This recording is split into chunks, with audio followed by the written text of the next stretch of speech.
আসসালামু আলাইকুম বন্ধুরা, কেমন আছো? আজ আমি বানাচ্ছি বার্গার।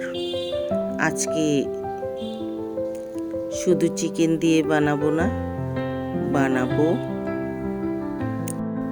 টিকা দিয়ে, টিকা কাবাব দিয়ে।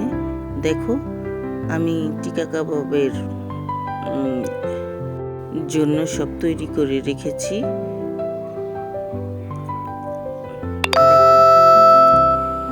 আমি বনরুটিটা বানিয়েছি হাফ কেজি ময়দার মধ্যে 1 চামচ ইস্ট, লবণ আর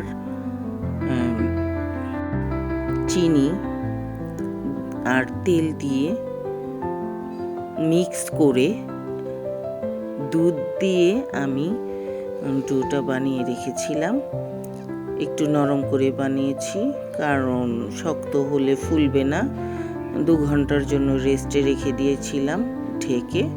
তারপরে ফুলে উঠেছে। তারপরে গোল গোল করে বনরুটি আমি চুলাতেই বানিয়ে নিয়েছি। এখন আমি এই টিকিয়ার মধ্যে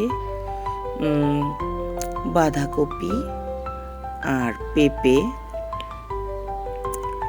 আর মাংসর কিমা, পেঁয়াজ, কাঁচামরিচ, ধনেপাতা, আদা রসুন, গরম মশলার গুঁড়ো সব কিছু দিয়ে টিকাগুলো বানিয়ে নিয়েছি।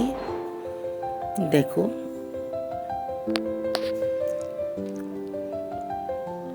এই যে বনরুটিগুলো আমি ওভেনে দেই নাই। ওভেনে দিলে অনেক সময় লাগে। আমার মেয়ে খেতে চাইছে, এখন দেরি হবে বলে আমি চুলোতেই বানিয়েছি। চুলোতে বানাতে 5 মিনিট লাগে। দেখো, আমার ঘরে আজকে শসা নেই, শসা শেষ হয়ে গেছে, তাই আমি পেঁয়াজ, টমেটো সস আর টমেটো দিয়ে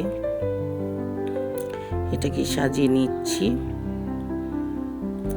এর উপরে আমি টিকা কাবাবটা দেব।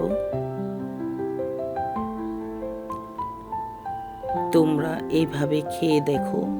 মেয়োনিজ ছাড়াও এই বার্গারটা অনেক মজা, অনেক মজা। তোমরা এইভাবে খেয়ে দেখো বানিয়ে।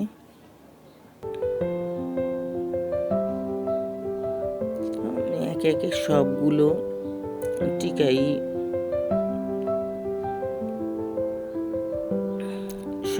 টিকাই এভাবে আমি বনরুটির ভিতরে ভরে নিয়েছি। দেখো কি সুন্দর হয়েছে। দেখো, আমি সবগুলোর ভিতরে ভরেছি। আমার এই বার্গার তোমাদের যদি ভালো লাগে তাহলে লাইক, কমেন্ট, শেয়ার করে পাশেই থাকবে। আর নতুন হলে সাবস্ক্রাইব করবে। আজ এই পর্যন্তই। আবার ফিরে আসবো অন্য কোনো ভিডিও নিয়ে।